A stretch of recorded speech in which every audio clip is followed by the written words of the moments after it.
Hey, welcome to the Career Refresh, the show where we talk about strategy behind navigating your career, leading others, and always keeping it fresh through reinvention and professional growth. I'm Jill Griffin, your host. I'm an executive coach, strategist, and a former media exec. I've had about 25 years working at some of the world's top brands, leading teams through growth and transition. And now I help high performers and their teams align their strengths with their values, their performance goals, their identity, and thrive through change. And speaking of navigating change, my guest today is a podcast favorite, and he is back, Kristian Schwartz. Kristian is the founder of the Montgomery Group, a boutique search firm that specializes in senior level marketing and media placements. He is a strategic leader with deep experience both on the agency side and the client side. He has worked at Wired Magazine, Razorfish, Sapient, and has also partnered with world renowned brands like Visa, Verizon, Clorox, Unilever, and HP. He brings a wealth of very thoughtful, strategic lens into hiring, growth, and what it takes to stand out in today's job market. Kristian, welcome. I love having you here. You are a perennial podcast favorite. Everyone loves hearing from Kristian. You're so good. I just need to record this and listen to this intro more anytime I need to pick me up. But I really was looking forward to this because there's a lot that's going on. I love your views. You're honest. And I was just looking forward to this conversation because any way that I or we can help people, hey, that's the name of the game. So it's good. Exactly. Thank you. And your Good to be voice, you're here. like the best voice. I sound like a box of rocks. So I need to work on that, but that's a whole nother conversation. I digress. You're so funny. All right. Take us through. Why don't you start with some of the macro trends that you're Yeah. seeing? And for anybody listening to this, we are recording in mid-June of 2025. So go for it. Tell us some of the macro trends that you're seeing. Okay, perfect. Let me share with you with what I'm seeing, but kind of a couple things. It's like I want to make sure I'm not going to polish anything. Some things may be kind of pretty blunt. It's not meant for shock value. I just want to be Mhm. honest. And then the other part is, and I'm not a clickbait guy, and it's really about actionable thoughts, like giving a thought without kind of how you action it. So everything here is going to have an action. But I think there are two macro themes. One is, let's call it the environment overall, but the bigger one that I'm seeing that is just we can't ignore, it's AI. And Mhm. it is I can't even begin to explain how big this is. And I go back to the early part of my career. I saw the internet take shape. This is exponentially bigger. If you look at how fast it's growing, how fast it's changing, how fast it's changing everything. And I play around with it. I use it a little bit for work, but it's more of I've been using it for a lot of things outside of work. And I speak with a lot of people and I ask them a question if they're using it. And I did my own research as well to validate who I'm speaking with.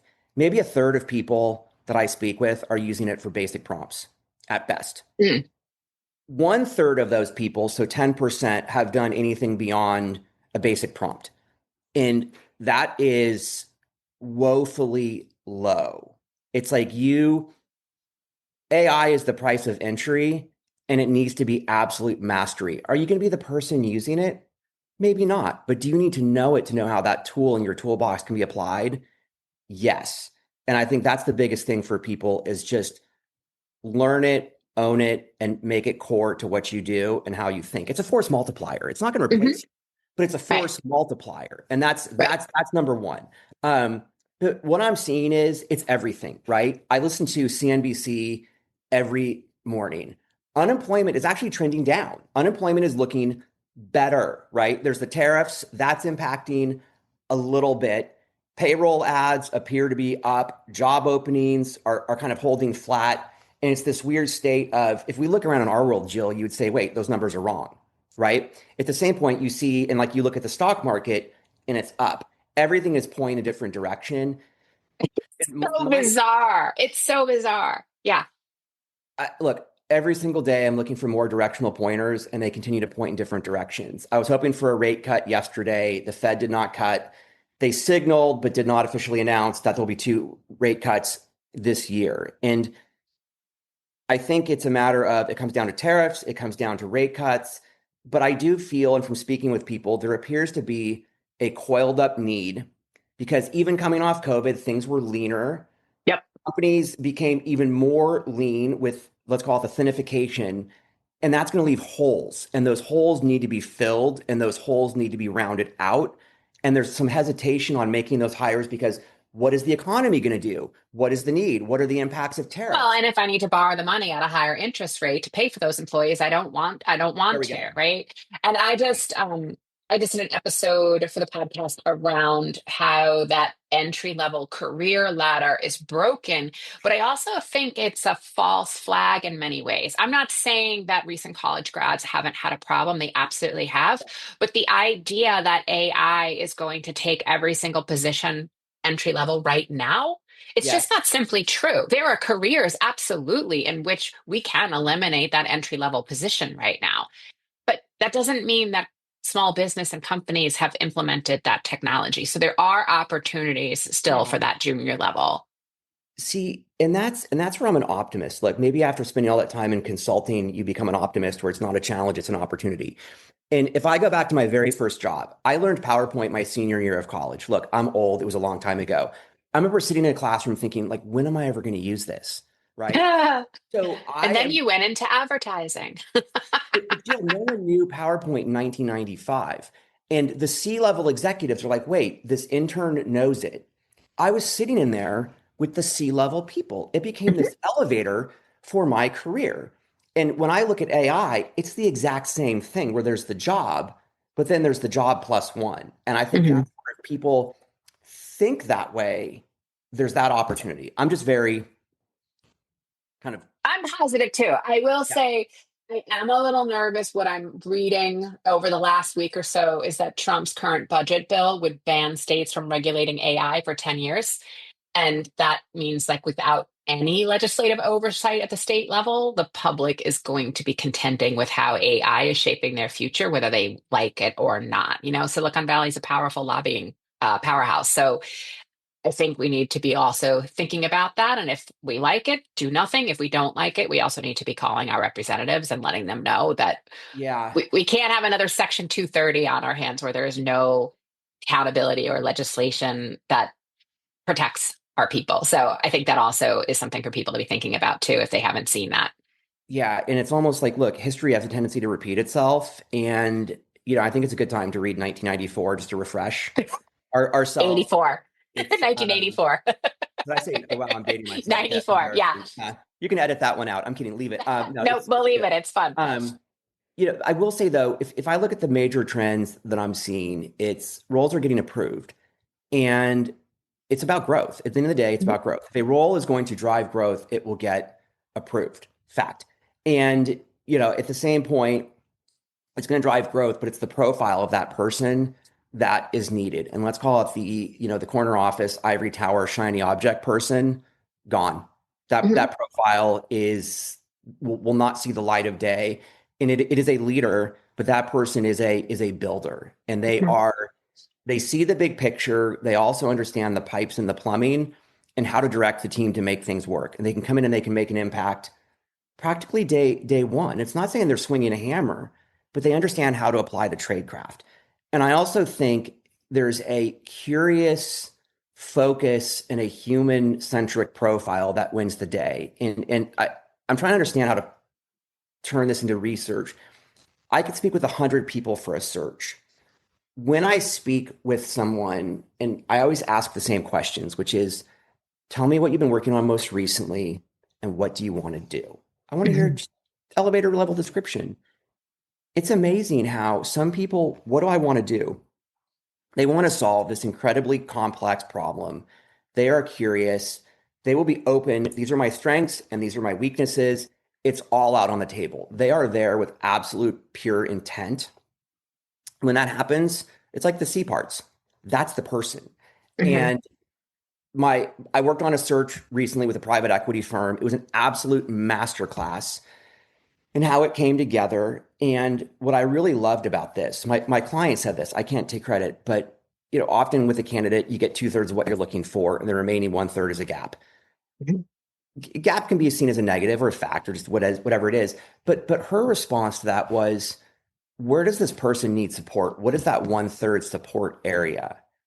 And it kind of blew me away to think about it that way. And I just think if it goes to what is the trend, orgs are flatter, You need to come in, affect change. You need to be human and just be a really strong fit. Kind of the Yeah. I'm everything that no Nope. longer there that no longer applies. I'm Look, just going to pile on that because the amount of times that I hear people say where I can do anything or I don't know what I want to do. And it's like, I understand that you might not know exactly what you want to do, but depending on your situation right now, if being employed is a mandatory, meaning there's no excessive bank account to keep you afloat, or there's nobody to help, right? however, they might support you.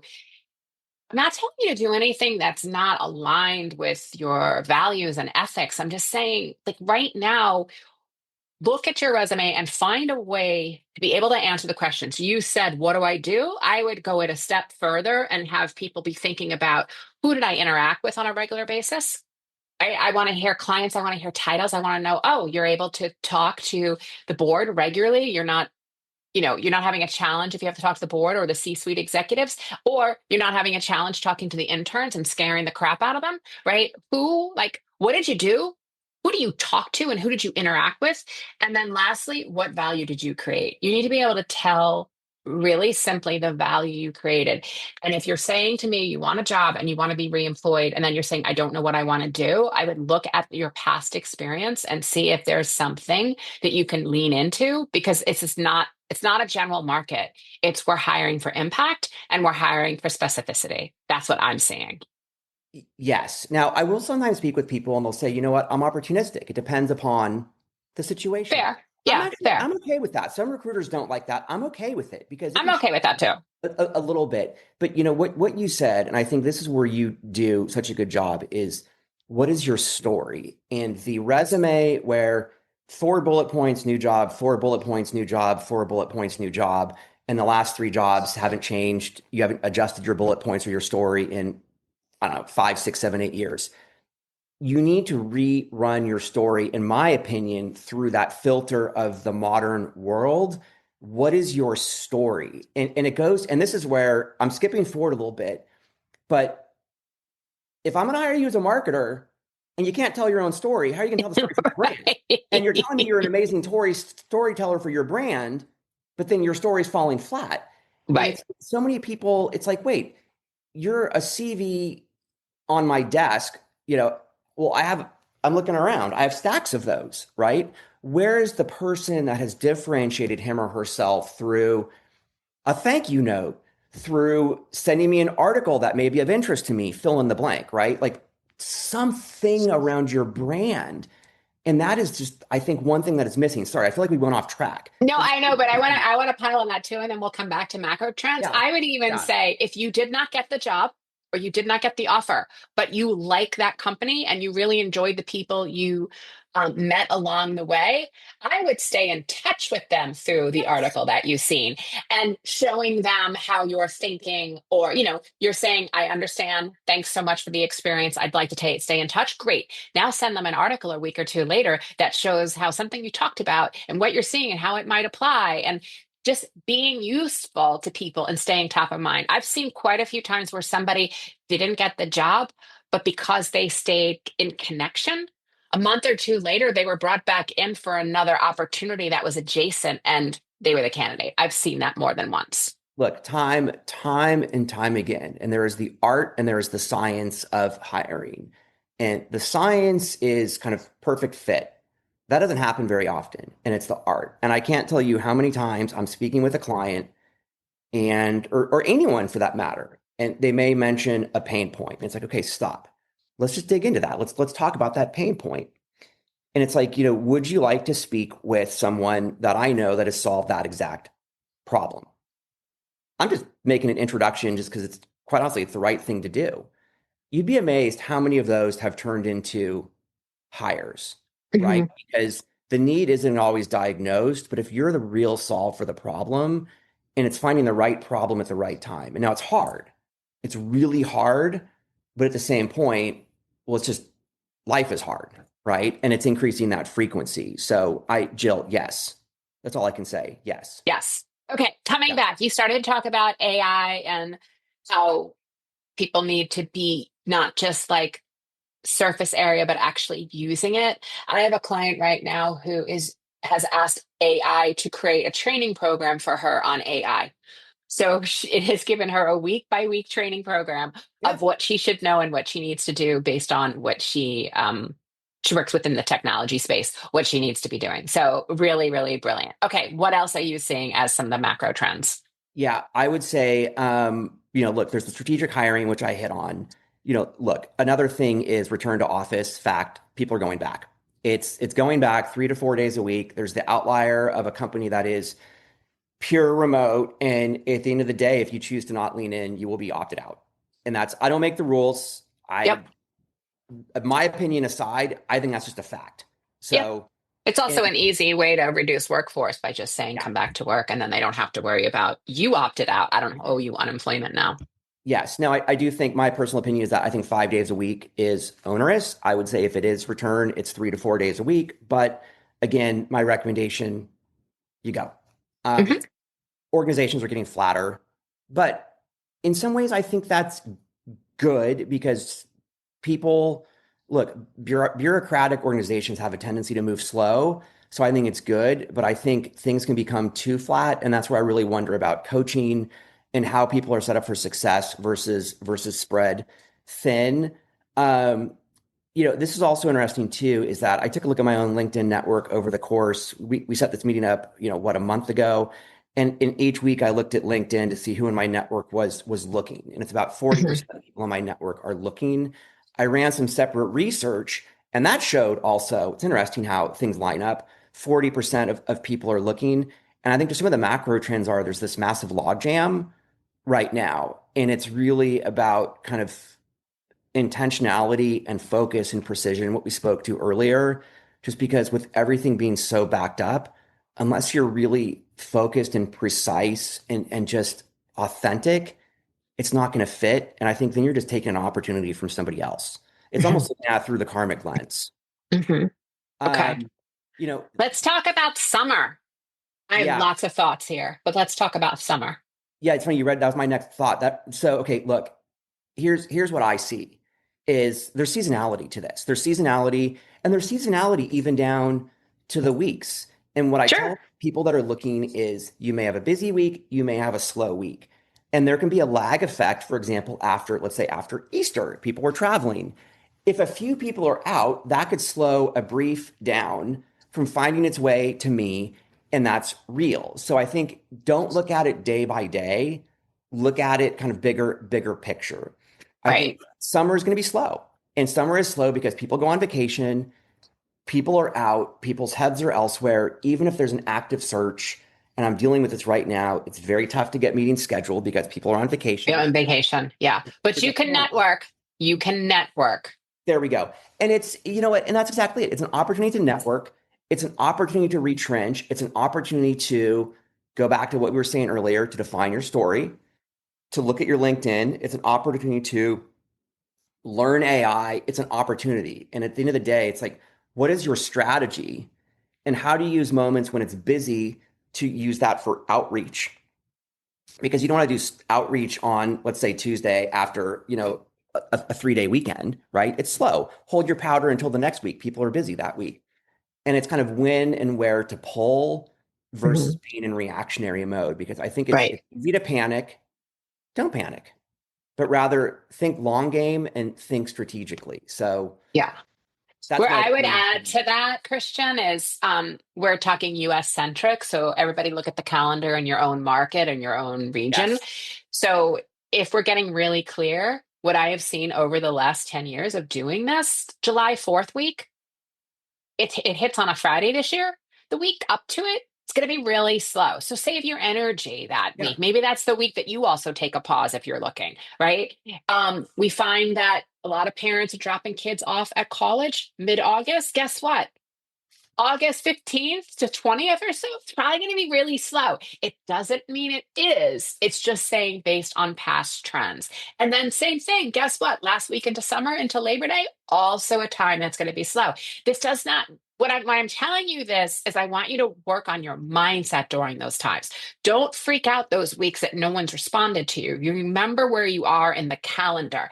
Look, I always think of that Downton Abbey quote by the Dowager, right? Where she's like, weekend? What's a weekend? Right? When you're unemployed, every day kind of feels the same, but just remember that other people are still following sort of a workplace calendar. So that's the time where make those appointments for coffees. Can you get face to face with people? Not everybody is out. It's great networking weeks, even if your interviewing is on hold. Yeah, if you're looking at it, it's to your point, it's breaking it down to manageable pieces. And I've talked about this before, so I promise I'll go quick and I won't be a broken record. And Jill, I'll supply this document to you to share out, but it's a document I created called Win a Day. And when I was Mhm. looking for a job in the past, I found myself, I had twins that were born. I was obviously stressed. I was wondering, is this the end of my career? It was tough, and it wasn't, but these are the things that you think. And I basically was like, wait, I need to break this down to bite-sized pieces so I can be good to myself and my family and just everybody around me. And at 5 o'clock, I would ask myself one simple question with a checklist, which is, did I have a win? And when things were busy, I may have 3 interviews that day. That's a win. If things are slow, did I conduct research and work on outreach that day? That's a win. And it's a matter Mhm. of if you stack that up consistently, you will have the macro win. And I think there's another article on luck, which I love, which is luck is increasing frequency. If you're skilled and you increase the frequency, it's going to work. So increase Yes. the frequency and then the luck presents itself. Like Yes. I love that concept. Talk a little bit. You've mentioned this to me before about turning that lull into leverage, and that you have some sort of strategic things that you think people should do during that low. Yeah, I think it's really tell your story. What is your strategy? Define your strategy. Focus on your skills. It's really double and triple down on that strategy and that strategic fit so you can make it happen, right? Don't do the spray and pray. I also think, I think this is also really interesting is I sometimes get a phone call and it breaks my heart a little bit and they say, Mm. I was just impacted. Can you help me get a new job? Now, I would love to. But at the same point, the strategic probability of me helping, let's say I have a network of 10,000 people, it's going to be low, right? And it's really about your network. And that's where I think that is the most important thing with that law, which is go through your network and find those people. And there's a great article. And again, Jill, I'll give you access and about the long tail of your network. Those are the people that are helpful. If I look when I started out in search, it wasn't my client that I worked with most recently. I thought that's where all my projects were going to come from. It was some people that I haven't spoken to for 10 years. And they Mm. would call out of the blue and say, I see you're now doing this. I loved working with you before. And it was strange because you either thought maybe they forgot about you or you thought I've lost touch. So therefore, I don't have permission to then reestablish this person. And those are the people, one is just beautiful to connect with them. We're all grown up, we're adults, we have kids. Like, wow, right? Life has changed. And I think it's to really focus on that intentionality. Mm. Don't do the spray and pray. Don't do the reactionary. But what is your story? What is your desired outcome? And to be very strategic but intentional to make that work. I think that's the most important thing. And to really frame that and to craft that. Was that Mm. helpful? I feel like I just threw a ton Yeah, of yeah, no, that yeah. is. I want to come back with something because you've also said this to me before, which I love, is that business problems don't go on vacation. So when you're thinking about that, um, turning those power pauses into like a networking approach, right? One of the things that I think people could be spending time in is when we're going into flatter organizations, player coach. If I'm a senior person and you're falling into that idea of like, oh, it's a flatter organization, we don't know if we need it. Again, the business problem doesn't go away just because people are on vacation. How could someone be thinking through the coach roles and start to gain like steam? How do they position themselves as both a Yeah. doer and a strategist? Yeah. I would say like here's an example is I'll be a little bit honest, but my attention deficit disorder serves me well in this role. And so I'm always just looking around, I'm thinking. And, let's say, for example, there's a Kava by my house, and Kava just launched a loyalty program. Great, right? Let's say you're a loyalty person. We'll just go down that rabbit hole. reach out to the CMO and just say, hey, love your loyalty program. I went in, go in and experience it, right? Do some research. Don't send a large diatribe, but who doesn't want to receive an email to say, you know what? You just launched this significant program, could be a campaign, fill in the blank. I went in and I thought it was great. Maybe there's a small tweak that you have, just kind of use your own best judgment. Don't be there to sell, but just be there to say, hey, kudos. Hmm. We, Really well done. who does not love receiving an email like that, right? You're not going to send the person an email and say, I'm a 30-year loyalty veteran, right? Delete. But it's like a genuine, sincere acknowledgement where you actually did your homework. Now, that person may respond and say, thank you. That's then your opportunity to, again, read the tea leaves, see if you can somehow maybe, hey, I would love to talk with you about 20 minutes to get a sense of what you're seeing. I happen to be looking. If you're comfortable, please do not feel obligated because look, networking fatigue is real. Yep. Give the person an opt out. They may take it, they may not. If they don't, that's okay. Just keep in touch, right? And I think it's where, like, I don't believe it or not, actually, I don't work on business development. I merely just put good intentions out there. I'll send emails like that. Some may convert, some may not. The intent isn't for it to convert. The intent is just to take care of my network, right? Be in the inbox and still create Yeah. resonance and reach. And that's where, look, at the end of the day, there is some hole burning in the pocket of an organization. And I guarantee you there was a recent board meeting and that leadership team was torn apart by the board for said problem. The CFO may not be willing to authorize that new role to approve it to solve that problem. But right after the board meeting, I'll tell you what, that CFO will approve it. And if you can identify that problem and get in front of it and you're the solution, you go to the front of the line. It's not a matter of we need a search. It's a matter of you have solved this problem, builder profile, builder leader, right? We're going back to that. Wait, we can hire this person day one. They can come in and they can make an impact. Who doesn't want to make the pain go away? Yeah. That is, and okay, maybe it's not a full-time role. Maybe it's contract. Great. You know what? I think that can actually even be even better because try to Give you buy. a taste. How many companies did you work for that were crazy, right? Yep. You don't have to get married on the first date. And I think it's just to think in that way and to give yourself that permission where you can do that. Now, if you've only worked with very small regional companies and you're reaching out to, the CMO of Kava, okay, maybe that's not the right fit. But again, use your best judgment and you'll kind of know if you have that credibility, if you will, Yeah. to reach out.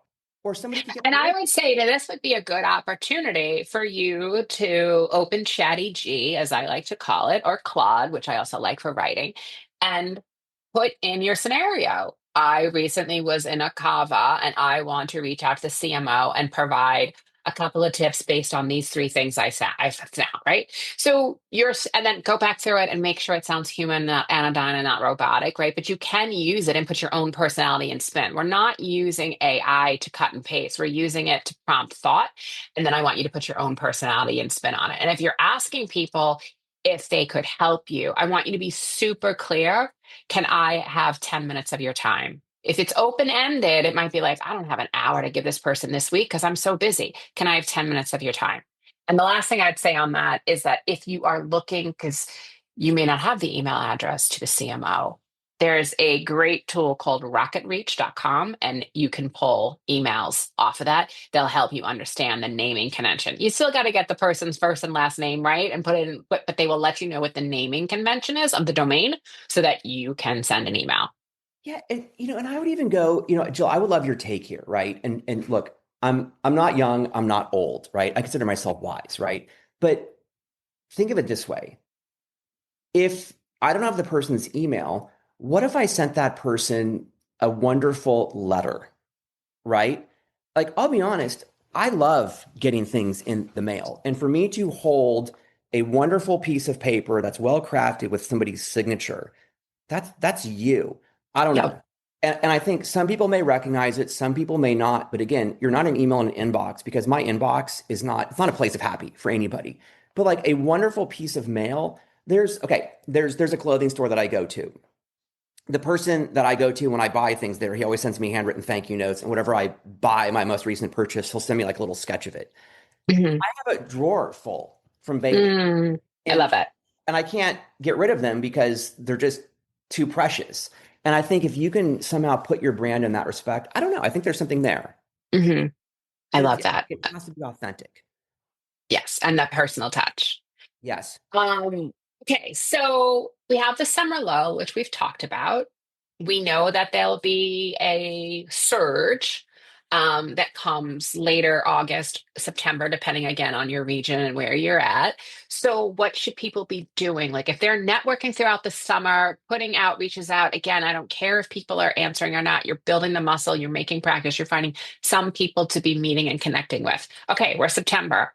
What's their plan? What should they be doing? Yeah, your plan is to start activating on that outreach and to really like who are you going to reach out to in advance, right? Like now it's like who am I going to target? What are the roles?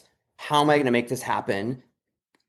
Kind of adjacent to that is what is my story, right? And it's to begin to tee that up through those soft touches so that when September happens, you can turn it on, right? And it's almost like having, let's call it an A, B, and a C column, right? C is, let's call it low pipeline, and A is top, right? And you may move things within that spreadsheet. And your goal each week is to move things forward because by the time C hits low funnel, right? That's where you want to be. Because if you start that process in mid-August, it's too late. People are on vacation, Hmm. right? Yep. And it's really about, I think it's about getting ahead of it. And I think this is important is some people reach out and it's almost like, hey, what do you have for me? And it just sits weird, right? Versus So good. and it doesn't sit well where some people it's like, how are you? And it's, like, how are you? Because everyone is dealing with something. And that is just so lovely. And I think the other part is, you know, hey, because the recruiter, everyone calls the recruiter and they want something. But it's like, how can I help you? And it's like, wow, right? And I think it's if you're looking and you're networking with somebody else, that person may not be a person that could hire you, but that person may need somebody. Knows people. Yeah. And you Yeah. may know somebody. And it's just the right thing to do. And I think it's really, look, the system is broken, meaning the hiring process. Help people. And it's just the right thing to do. I can't tell you, Jill, how many times I will speak with someone that I know. There's no active search. You could try to say, hey, can I get a fee? But you're going to be that recruiter and I won't be that person. It's like, hey, you should call so and so because they do just that.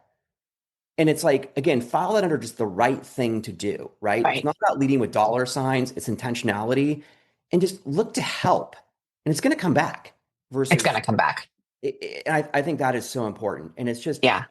putting it out there and staying consistent. And I think it's also being realistic. Some people are very unrealistic. And you mentioned this once before, and I was really impressed with the way you thought about this. And it's like, what is your pipeline? What is the challenge with your pipeline optimization to achieve said outcome? Because marketers do that. Funnel optimization. Are you doing that for yourself? And I was kind of like, huh, just, I don't know. It was interesting. I think it's to really assess if you Yeah. can really optimize that. Yeah. I think also what I would say there is, again, this is marketing speak. And if you don't totally understand, you can go to your friend ChatGPT and understand what we're talking about. But if if you're not getting a call back or an email back, you have a top of the funnel issue. You don't have enough engagement and awareness. You have a top of the funnel issue. Uh, it's about breadth versus depth at that point. How many can you send out? And again, we're still keeping in mind that we're being intentional. It's not a spray or pray. That's not what we're saying. We're saying that if you've only done one outreach this week, that's a top of the funnel issue. You're not enough out there Yeah. that you're catching Yeah. opportunity, right?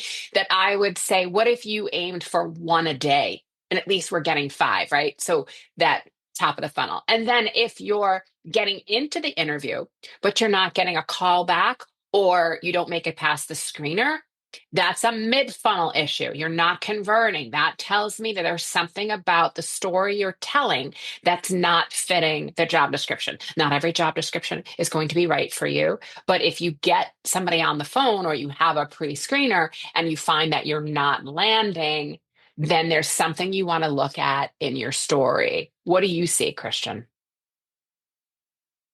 Yes. And I see people not paying enough attention to that or being the blind self and not assessing that and repeating the same behaviors. And with what you just said, I mean, that's the perfect opportunity for our friend ChatGPT, right? Which is, I'm going to feed you the roles I've applied for, my resume, my cover letter, the feedback that I was The given, job description. the job description, the threads back and forth. Maybe you interviewed, maybe it was a phone interview. For example, I use granola.ai for note taking, which is amazing, but you can also then import it into ChatGPT. And there are things that you may not have heard that you said, or things that they may have said. And you can say, give me feedback. Where was I a fit? Where was I not a fit? And then you can say, hey, based on this search and all of your information, what learnings can I have? And I guarantee you, look, is it going to be perfect? No. Is it directional feedback? Absolutely. And that will give you Yes. feedback that is your blind self. You would probably would have missed 80% of the stuff in there. Mhm. And I think that's the key thing where it's process improvement, because the more you do the same, the more you'll get frustrated. And the more you're frustrated, the more you don't show up. And that's a Yeah. negative cycle. Yeah. And it's reversing that cycle. Yeah. And even in your practice, like I love what you just said there about another strategic way of using AI. In your practice, you can also say, based on this job description and my resume, ask me questions if you're the engineer, the head of engineering. What questions might they ask me so I can be prepared? What questions might, the founder be asking me versus HR? And really, the amount of times people tell me that they stumble on, so tell me about yourself. Here's the hint.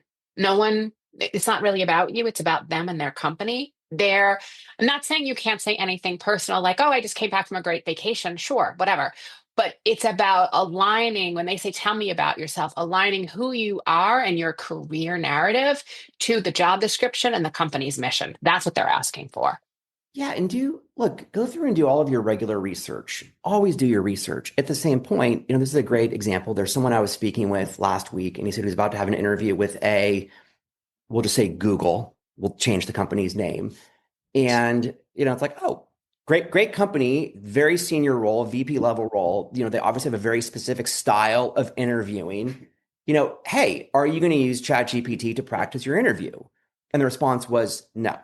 And rather, there is a copious amount of information about how Google conducts its interviews. Yep. You, in theory, could replicate that same exact interview using, the app with the voice. I use it all the time to talk to it. And then basically say, hey, let's go through 3 trial scenarios. Give me the first, give me feedback. Let's go through the second. And did I make improvements? What can I do? Because there's you and there's how you show up, Hmm. right? I know a lot of great people that just don't show up well. Right. And that's okay, because if they don't show up well, but if I know they're great, if I've known them for some time, I'll support them. Because Mhm. just because you don't show up well in the interview doesn't mean you're the perfect person. It just means you need some support. But not every company will give you that. And if a company will give that to you, great. But if ChatGPT can help you get out of your own way, there we go. Right. Make it Right. crisp. Yeah. So Yeah. and it's all there. The tools are there. Okay. I have a couple of super tactical questions. I know you're a huge fan of thank you notes, handwritten. So am I. If not, emailed. If you don't handwrite, at least email. Cover letters. There's a big debate on if Hmm. they require a cover letter, you got to send one. If it's optional, question one is should they send one? And two, what I often see is the letter just repeats the resume and it's like yawn. So what are you seeing in best practices within cover letters? Yeah, that's a good one. So I'll be honest, I don't read cover letters. Well, I will skim them. And let's go back pre-AI. there were probably 3 or 4 cover letters that I saw that were just so well written. They were just brilliant. And actually, I shared it with the resume of like, this person is an amazing storyteller. Like this cover letter is such a piece of art that it had to be included, right? At the same point, I started to notice a trend, maybe it was last summer, there were a lot more great cover letters coming through. And it's kind of like, oh, it's AI. AI. It, and actually, one, I'll be honest, it fooled me. And I think I even asked the candidate, and then I ran it through software that said it was completely AI written. And I even commented to that person that it was a great cover letter. And I'll be honest, they didn't admit it. Mm. Now, this is a real gray area. Should they have admitted it or not? At the end of the day, just don't do it. Don't do it. Right? Now, is it there to guide you? Is it there to give input? Do you run it through Grammarly? Sure, go for it. But if it's not you and your words, when you show up day one, it's just It's going to be a disconnect. and that's just don't do it. Right? Right. Don't It's like do having it. a 10-year-old dating profile photo. Like who's actually showing up here? Yes, yes. Speaking, I do need to update my LinkedIn picture, but that's a whole nother. Thank you, Jill. Yeah, but you're right. But I think it's just and to be authentic, whereas maybe you're not a great writer. That's okay. That doesn't mean you may not be great at what you're doing. But do you think the cover letter should be a reiteration of the resume, or is there another take on the cover letter? There has to be another take. Look, I don't want to read a reiteration of your resume. I can look at Right. your resume. And so I would say no. And I'll be honest, if somebody can send a wonderful 3 to 5 sentence articulation that is soulful, that's going to get me every time, right? Okay. Can you say more with less? The long diatribe, nobody has time. People, they still, what is it, 7 seconds? The average person 7 seconds. spends on a resume. Um, so I think it's, it's 8 on a LinkedIn profile and 7 on the resume. look, and here's the other thing. This happens time and time again. I'll be speaking with a client.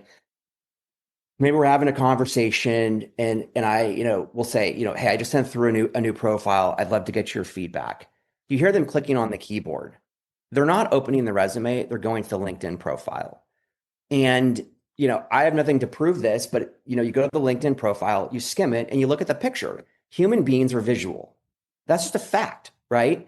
And it's just for some reason people go to LinkedIn and they skim LinkedIn before they even look at the resume. And by the Yep. time they skim LinkedIn, the decision's been made.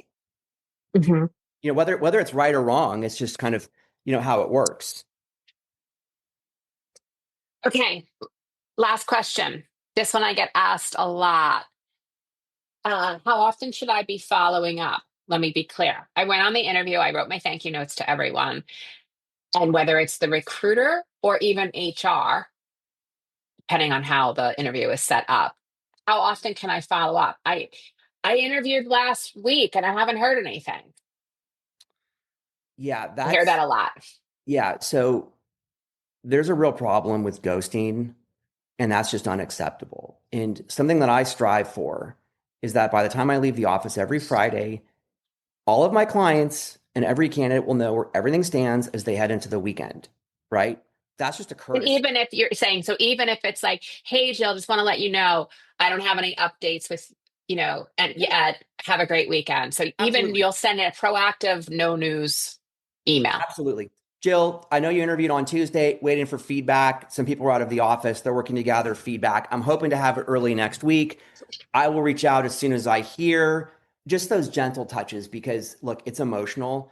Hmm. And going into a weekend, your head does not need to be thinking about work. But if you Right. know, oh, people are on vacation, it's not me, at least you know. And that's where and again, I try. I'm not perfect, but I try to do that. Not every company does that, and I'm not a fan, and that's a whole nother Yeah. conversation. I would say the opposite end is some people will be, waiting for 3 weeks and they don't reach back, and that can be negative. Kind of, let's consider that a lack of interest if the candidate doesn't reach So out. is weekly okay? Can I email them weekly? I would say maybe every other week, just to slow the cadence down a little bit, right? So let's say I interview on Monday. Let's say it's Friday. I haven't heard back. maybe you wait And until I've sent my thank you notes. Obviously, that's all been done. always, Okay. always send the thank you It's note. Friday. I haven't heard back. When am I allowed to reach out again? Yeah, I would say maybe wait until Tuesday. Okay. And and when I send notes to follow up, you never want the person to feel obligated because that's negative, but it's more of a, hey, wanted to express my interest. I wanted to check in. I understand you're busy. If you have any updates, please let me know. There we go. Keep it Okay. short, right? Um, So how long can I do that for? It goes into a month. It goes into a month and a half, and I haven't heard. well, I mean, I guess my question is, let's go back, Jill, let's go back to our dating years, right? If we go on our first date and it takes you a month to call me back, why do I want to go on a second date with you? Yeah, I would agree. Because if Um, even having been in that position before where I'm like waiting on finance to do something or I don't have an answer, I might proactively, without a uh, promise, send a candidate. Really enjoyed meeting with you. Still waiting on some information. I hope to be in touch with you soon. Just keep you warm. But again, not everybody was raised by our parents. yeah, isn't that the truth? Yeah, and I think that's the big thing. I think, I will tell candidates this, and if I'm even working on a search, I will go to bat for my clients. The same point, if they're delayed with their feedback, I will also be honest because everybody needs to be honest with everybody. And, it's not uncommon for, let's say, someone takes a long time for feedback. It's like, hey, you can only say this in a few words, but it's like, is this a role that you're still interested in now, knowing what you know? Yeah. Right? And there are different roles for different people at different stages of their career. And maybe it's a more transactional role. And I'm okay, great. Maybe it's a place where I want to grow and crush it and thrive and really dig in and be treated well. How you're treated during the interview process gives you a pretty good sense of what it's going to be like when you're, What you're walking into. and I think Hmm. it's to be really honest with yourself with that. Yeah. I had a situation personally years ago where I thought everything went great and then it just went radio silent. And I talked to, like a mentor and asked him what he thought I should do because he knew the CEO that I was interviewing with, and he said follow up. He's like, that's strange, especially because he was the connector in. So I wrote the CEO an email that just said, like, hey, I understand priorities change and timelines changed. And I wonder if you could give me any feedback on my interview. Meaning I wrote it assuming that this was done, right? This wasn't Yeah. happening. But very gracious, no resentment, just saying, like, I understand priorities and desires change. If you could give me any feedback on my journey, on my interviewing journey, that would help me in the future. I would be really appreciated. No sooner did I hit send than my cell phone rang with his name across. And he was like, I am so sorry. I thought we told you. And basically, they didn't have the budget. Um, they shot high, budget wasn't approved, and it would have been, me working for like a 75% pay cut, which I wasn't interested in doing. Anyway, they gave me fantastic feedback, which I understand legally is not what they can do. They just said, here's what we thought you were great. They didn't give me any constructive criticism because, again, it was about a budget issue. And that was it. But I got past that fear of it's okay that you didn't Yes. pick me. Yeah. Look, I, I would love, like, my inbox gets jammed up, fact.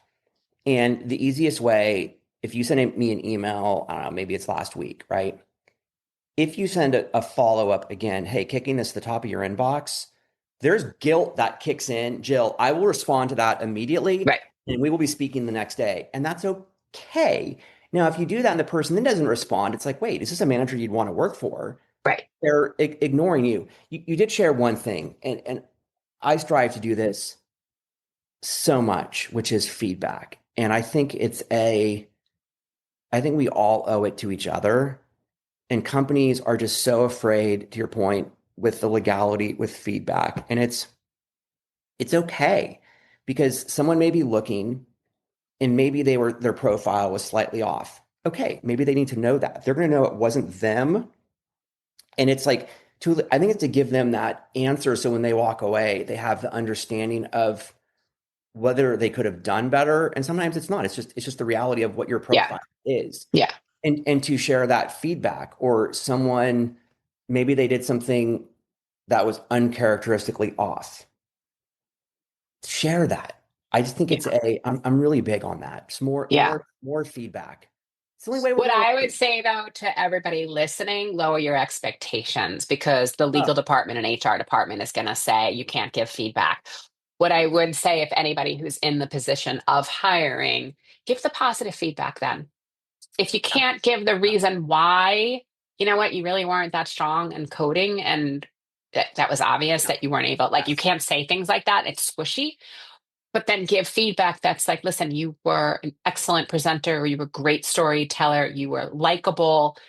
We're moving forward with another candidate. Again, you have to check with your legal department, you have to check with your Yes. HR what you can and can't say, but giving feedback, as they say, it's a gift.